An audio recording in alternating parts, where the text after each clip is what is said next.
but we were a municipal-related university. It began somewhere back there.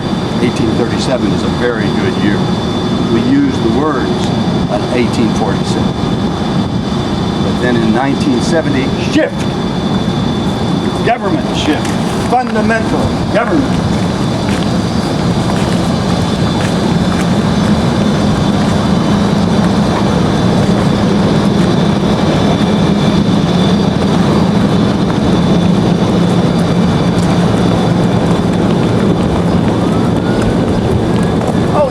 On First Street. Watch the cars behind you.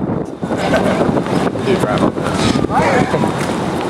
It's true. Mayor RV Street's just ahead. Grocery store's over here on the corner.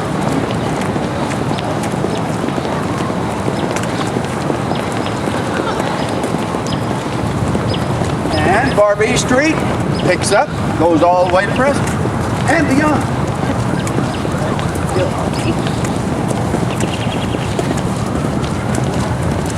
There you are. The bulldozer shrunk the street. But this is Barbie, you're at First and Barbie in the old neighborhood. And Christians in various brands occupied this corner very early on in the old neighborhood. Before the bulldozer completed all of its work, the university, beginning in about 1960, started plopping one building at a time into the old neighborhood. Into the old neighborhood. And here on First Street, there's a house that's still here from 116 years ago. I know it's not Stevens, but it's The only house surviving in the old neighborhood.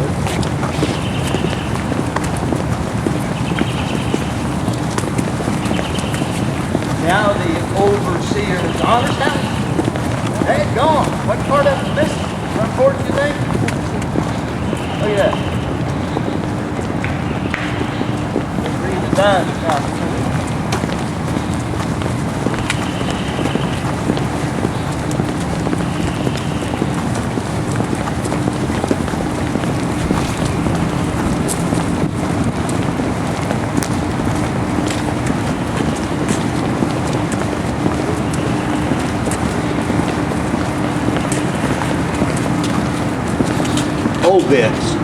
Old beds.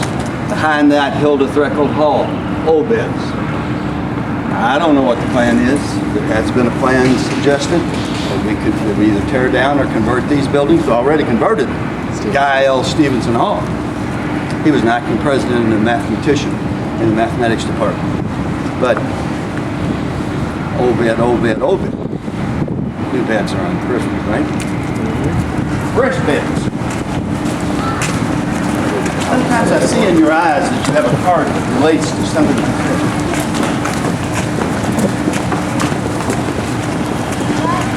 But here on First Street, approaching a diagonal street called Ship Street, named for an old farm family, long before the city ever got out here.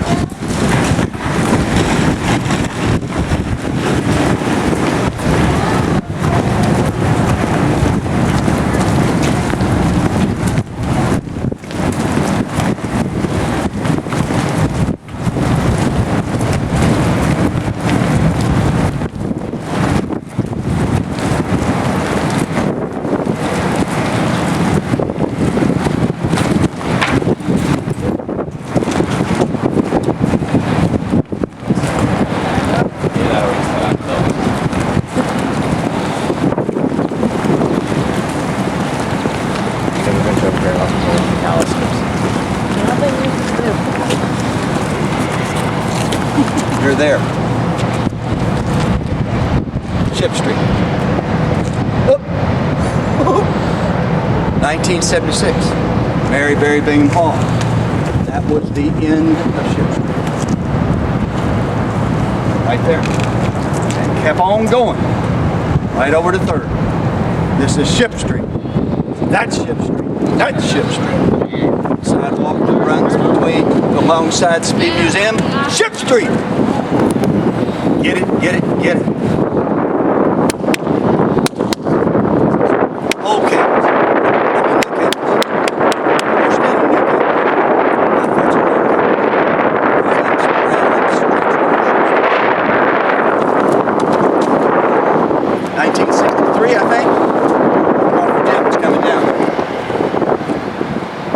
come see. 1986 NCAA men's basketball champs right there. You ask what's going to happen to that come see spot.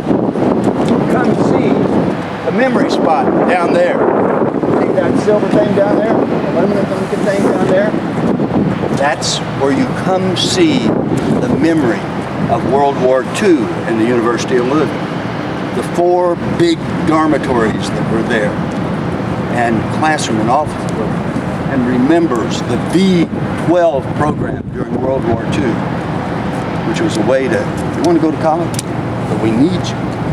As a doctor, a lawyer, an Indian chief, or somebody with some technical skills, come on to college, and we're going to run you through in a year and a half. 4 years ago.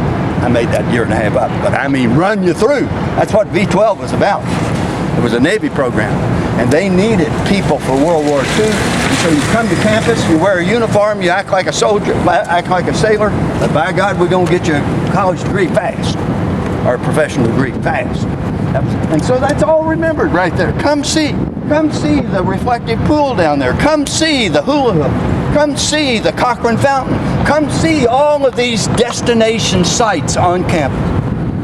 Right? Let's home. There you go. Let's go up this way. So just keep in your mind that Ship Street going diagonal right across the edge of the very, very Bingham Hall.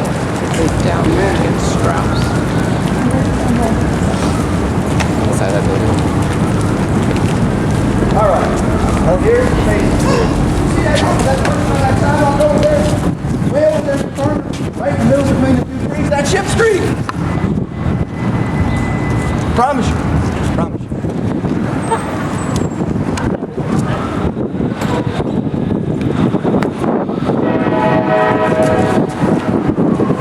Old campus. New campus. Old campus. Here's the message. See those rocks right there? They line Ship Street. Put them in a moving truck and stuck over there. Do the rest of them away. Those are the stones that lined Ship Street, that made a wall along Ship Street.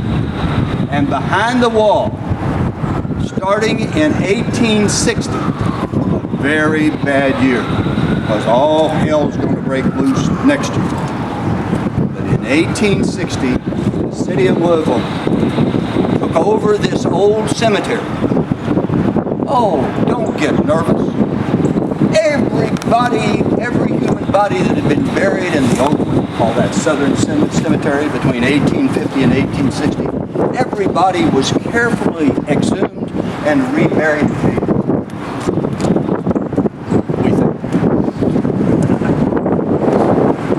City-owned cemetery by 1860 becomes an orphanage, house of refuge it was called, and also served as a home for delinquent youth, vagrant and delinquent youth. And every building you see that is red brick,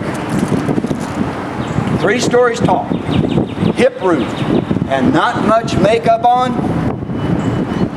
is a building that dates to the House of Refuge.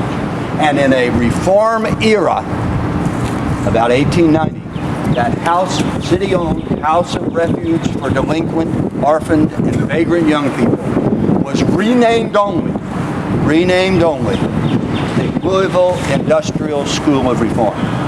It is here, behind the wall. It was easy to just jump over the wall, by the way. It wasn't a wall like the penitentiary wall. You could jump over the wall. But nevertheless, behind this wall was that institution from 1860 to 1923, when it combined with a Jefferson County institution and went to Linden. Imagine going up Ship Street, connecting to Warnock, going by McDonald's, and seeing the Civil War camp that was there, Camp McPherson, going up the hill just at I-65. But these buildings, that's why it was a very big, to open an orphanage reform school in 1860. You couldn't get in the front door until the war broke out. And these buildings were conscripted by the Union Army. And they were used by the Union Army, and it wasn't a reform school until or an orphanage again until 1865 or 66. Then it starts up again. And so this building, this is Louis Gottschalk Hall. He was a Jew at a very bad time to be a professor in the history class, because the American Legion got on people who were different, liberal, progressives, wild-eyed, and so they ran him off. He went to the University of Chicago and had a distinguished career in the 1930s, 40s, 50s, and 60s as a transatlantic historian. This is Louis Gottschalk Hall. What date is it, you ask me? Well, 1894, Reform School building. Stones along Ship Street, behind the wall.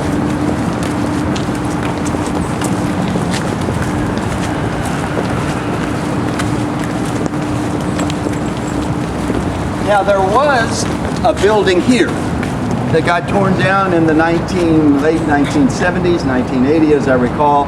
It was called by the university the Dean's Building. Before that it was the Women's Building, and before that it was a dormitory that was used by the old reform school.